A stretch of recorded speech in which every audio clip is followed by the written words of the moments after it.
तकलीफ, दर्द, पेन, पीड़ा क्या होती है, ये आज आप एक क्रिकेटर से पूछें, इंडियन फैन से पूछें, उनके चेहरे पर मायूसी आपको बताएगी। वो मायूसी जो आज हमने मोहम्मद सिराज और रविंद्र जडेजा की उस तस्वीर में देखा, जिसमें मोहम्मद सिराज शुएब बशीर की बॉल पर बोल्ड आउट हुए थे। उस वक्त मोहम्मद सिराज नीचे बैठ गए थे और रविंद्र जडेजा जो है वो अपना सर पकड़ कर खड़े हो गए थे, क्योंकि इंग्लैंड जो है ये मैच 22 रन से जीत चुका था। इंडिया ने 193 रन का अदब चेस करने में 5वें दिन पर अपने जो है 6 विकेट बनाए और उनको 135 रन नहीं बना सके। इंग्लैंड ने जी लोवेस्ट टेस्ट में जो है लॉर्ड के ग्राउंड पर डिफेंड किया और ऑस्ट्रेलिया ने लोवेस्ट टोटल जो है लॉर्ड के ग्राउंड पर 124 रन किया था 1988 में। उसके बाद ही 182 रन जो है वो लोवेस्ट टोटल डिफेंड किया था आयरलैंड के खिलाफ इंग्लैंड ने, और अब 193 रन जो है वो इंडिया के खिलाफ इंग्लैंड ने लोवेस्ट टोटल जो है वो मतलब डिफेंड किया। बड़ी कमाल की बॉलिंग किया, बड़ी ज़बरदस्त बॉलिंग थी और जड्डू ने जो है बड़ा ही कमाल इनिंग्स खेल लिया। मतलब अब तक की वो सीरीज में बहुत अच्छा खेल रहे हैं और ये जो इनिंग्स थी बड़ी ही लाजवाब उनकी इनिंग्स थी। ये जो कोशिश थी, ये जो जुर्रत थी जडेजा की, यही कोशिश जो इंडिया को मिडिल ऑर्डर्स को करनी चाहिए थी। अगर वो ये सब करते तो ये मैच इंडिया ना हारता और लॉर्ड के ग्राउंड पर तारीख दोहराई जाती और इंडिया के चौथे ऐसे कप्तान शुभमन गिल होते जो कि यहाँ पर लॉर्ड के ग्राउंड पर वो मैच जीतते। वो यशस्वी जायसवाल, करुण नायर और कप्तान शुभमन गिल, इनका कसूर है। अगर ये लोग चल जाते, थोड़ी सी एफर्ट दिखाते जिस तरह जडेजा, जसप्रीत बुमराह और सिराज ने दिखाया, थोड़ा सा बॉल को फेस करते, इन्होंने फेस नहीं किया और जल्द ही विकेट अपनी को वाक करके पवेलियन की तरफ रवाना हो गए। यशस्वी जायसवाल जो है लॉर्ड के ग्राउंड पर मुसलसल जो है फ्लॉप शो चल रहे हैं।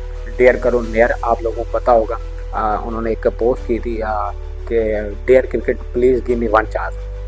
किसी भी प्लेयर्स के लिए उनको जांचना या परखने के लिए 6 इनिंग्स बहुत होती हैं। डेयर करुण नायर, अब आई एम सॉरी। और कप्तान शुभमन गिल की मुझे पर्सनली उससे बहुत उम्मीदें थी, क्योंकि वो लीडिंग रन स्कोरर हैं इस सीरीज़ में। 617 रन उनके हो चुके हैं इस सीरीज़ में और वो 14 रन बनाकर चलते बने। उनसे थोड़ा बहुत उम्मीदें थी, लेकिन यहाँ पर उम्मीदें थोड़ा दम तोड़ गई। इंडिया अगर मैच हारा है तो वो बाई स्कोर की वजह से 32 रन बाय नहीं है। उसके बाद जी युकेश राहुल, वो भी बहुत अच्छा खेले हैं। पहले इनिंग्स में उन्होंने 100 ओवर लगाया था, 100 पर ही आउट हो गए थे, शुएब बशीर की बॉल पर आउट हुए थे तो पहले इनिंग्स में।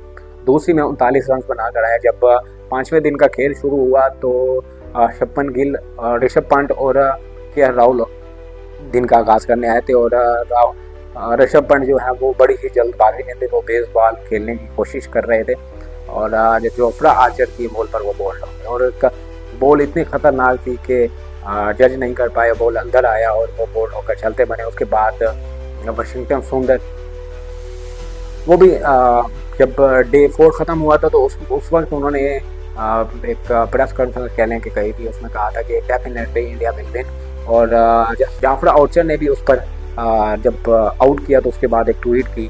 उस ट्वीट में उन्होंने लिखा कि ये ऑफ द फील्ड स्लेजिंग थी, ऑफ द फील्ड वर्ड वार थी कि जसप्रीत वाशिंगटन सुंदर कितनी देर रुके। तो इंग्लैंड के मतलब सोशल अकाउंट से या एक्स अकाउंट से उन्होंने कहा कि 4 बॉल पर, और वाकई वाशिंगटन सुंदर 4 ही बॉल पर ऋषभ पंत के पास चलते बने। उसके बाद ही बेन स्टोक्स ने राहुल को 39 रन पर आउट कर दिया। ठीक है, रविंद्र जडेजा जो कि इस सीरीज में बड़े ही कामयाब प्लेयर्स रह रहे हैं। 2 इनिंग्स में उन्होंने 4 कनेक्टिव 50 भी किए हैं। बर्मिंघम में पहले इनिंग्स में 89 की इनिंग्स खेली, उसके बाद जी 69 रन की दूसरी इनिंग्स में 69 रन बनाए।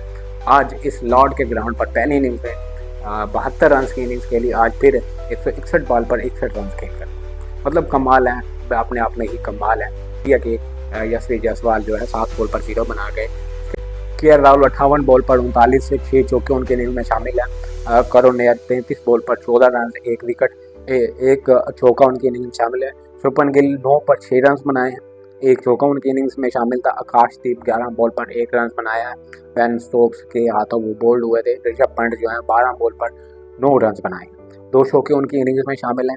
रविंद्र जडेजा 181 बॉल पर 61 रन बनाए हैं, 1 छक्का और 4 चौके उनकी इनिंग्स में शामिल है। वाशिंगटन सुंदर 4 बॉलों पर 0 स्कोर बनाकर जाते हैं। नीतीश कुमार रेड्डी 53 बॉल पर 13 रन बनाते हैं। काफ़ी देर जडेजा के साथ ग्रीसवर मौजूद रहे और इंग्लैंड को परेशान करते रहे। जसप्रीत बुमराह जो है 54 बॉल पर मतलब 9 ओवर्स वो खेल कर जाते हैं, 5 रन बनाए। स्कोर नहीं चाहिए था इनका, वहाँ पर रुकना हमारे लिए बहुत ज़रूरी था। मोहम्मद सिराज जो है वो 30 बॉल पर 4 रन बना कर जाते हैं। दूसरी तरफ इंग्लैंड की बॉलिंग लाइनअप की बात करें तो क्रिस वोक्स जो हैं वो 12 ओवर उन्होंने कराए थे, 21 रन दिए थे। इकॉनमी जो थी उनकी 1.75 की थी, एक विकेट भी उनको मिली है और 5 ओवर्स मेडियंस थे। 16 ओवर में 1 ओवर मेडियन 55 रन दिए और 3 विकेट मिली हैं। जोफ्रा आर्चर को बेन स्टोक्स में 24 ओवर उन्होंने कराए थे, 48 रन दिए थे, 3 विकेट उनको भी मिली और 4 ओवर मेडियन थे। रिडन कॉस जो कि आज उनको कोई विकेट नहीं मिली और 2 विकेटें उनको मिली थी कल, और डे 4 वाले दिन 30 रन दिए हैं। जय रूट्स ने आज 1 ओवर कराया था, 1 रन ही दिया था और 6 ओवर कराए हैं शोएब बशीर ने और 6 ही रन दिए हैं उन्होंने। अब इंग्लैंड की फॉल ऑफ विकेट्स की बात कर लें तो पहली विकेट जो है जयसवाल की गिरी थी 5 रन पर 1.4 ओवर के खेल पर, और दूसरी विकेट गिरी थी करुण नायर की 41 स्कोरों पर, फिर 53 पर शुभमन गिल की, 58 पर आकाशदीप की, 71 पर ऋषभ पंत की, 86 पर केएल राहुल, उसके बाद 87 पर वाशिंगटन सुंदर जाते हैं। नीतीश कुमार रेड्डी 112 पर और 147 पर जाते हैं जसप्रीत बुमराह और 170 पर जाते हैं मोहम्मद सिराज। और ये कहानी थी, ये कहानी है टीम इंडिया की और प्लेयर ऑफ द मैच की। अगर बेन स्टोक्स इस मैच के प्लेयर ऑफ द मैच थे, 44 रन उन्होंने पहले इनिंग्स में किए थे 110 बॉल पर और 2 विकेट्स भी लिए थी, 63 रन दिए थे। फिर दूसरी इनिंग्स में उन्होंने 33 रन किए हैं 66 बॉल पर और 3 विकेट्स लेकर 48 रन दिए थे। बहुत अच्छा और कमाल है, अपने कमाल थे बेन स्टोक्स और बड़ी ही बढ़िया इनिंग्स उन्होंने खेली थी।